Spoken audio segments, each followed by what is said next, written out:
bapak, saudara-saudara, orang muda, remaja, dan anak-anak yang terkasih, Shalom, damai sejahtera Tuhan menyertai kita semua. Hari ini, Rabu 16 September 2020, adalah hari di mana kita memperingati Santo Cornelius Paus dan Santo Siprianus Uskup. Kedua-duanya adalah martir. Kita akan merenungkan bersama Injil Lukas bab 7 ayat 31 sampai 35. Mari kita membuka renungan ini dengan tanda salib. Dalam nama Bapa dan Putra dan Roh Kudus. Amin. Mari kita siapkan hati kita untuk mendengarkan dan merenungkan firman Tuhan yang diambil dari Injil Lukas bab 7 ayat 31 sampai 35.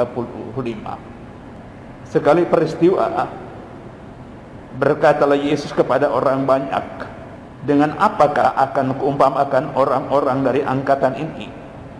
Mereka sama dengan anak-anak yang duduk di pasar dan berseru-seru. Kami meniup seruling bagimu, tetapi kalian tidak menari.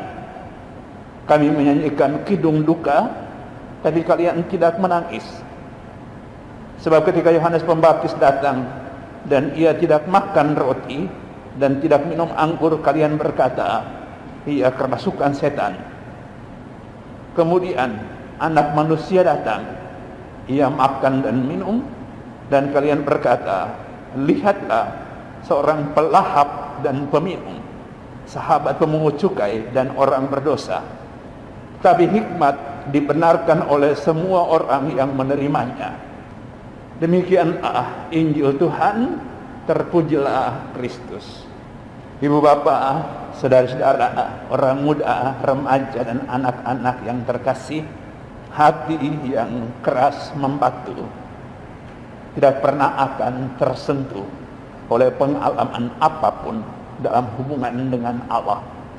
Hati semacam itu cenderung sinis, melihat segala sesuatu secara negatif, lalu suka mencela, seperti yang tadi disampaikan oleh Yesus. Hati semacam itu tidak tergerak oleh sesuatu yang terjadi di luar, berkaitan dengan pengalaman-pengalaman kemanusiaan. Yesus dengan salah satu contoh, satu perumpamaan, dia mengatakan, kami meniup seruling bagimu, tetapi kalian tidak menari. Kami menyanyikan kidung duka, tetapi kalian tidak menangis.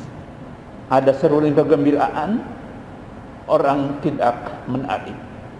Ada kidung duka, orang tidak menangis. Itu semua menunjukkan hati yang sudah tertutup. Tertutup terhadap orang lain, tertutup terhadap Tuhan. Tuhan tidak mendapatkan tempat di hati yang seperti itu. Kebahagiaan dan keselamatan sesama pun tidak mendapatkan tempat.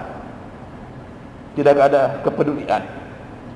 Dengan menampilkan kekerasan hati seperti itu, hati yang keras membatu seperti itu, Yesus mengundang kita untuk justru memiliki hati yang terbuka, hati yang tersentuh oleh pengalaman-pengalaman religius, tersentuh oleh pengalaman-pengalaman kemanusiaan, hati yang membiarkan Tuhan memenuhi seluruh diri sedemikian rupa sehingga pengalaman-pengalaman apapun yang terjadi di luar selalu menjadi pengalaman yang menyentuh hati orang. Kalau kemudian pengalaman itu pengalaman tentang orang-orang yang berkesusahan, hati yang sudah dikuasai oleh Tuhan akan senantiasa berpikir, mengupayakan, menemukan cara-cara yang tepat untuk menolong orang yang sedang berkesusahan itu.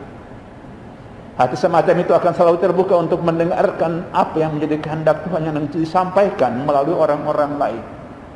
Dia peka menangkap pesan-pesan Tuhan melalui peristiwa-peristiwa kehidupan, dan kepekaan menangkap itu membawa dia kepada perubahan-perubahan hidup untuk menjadi lebih baik.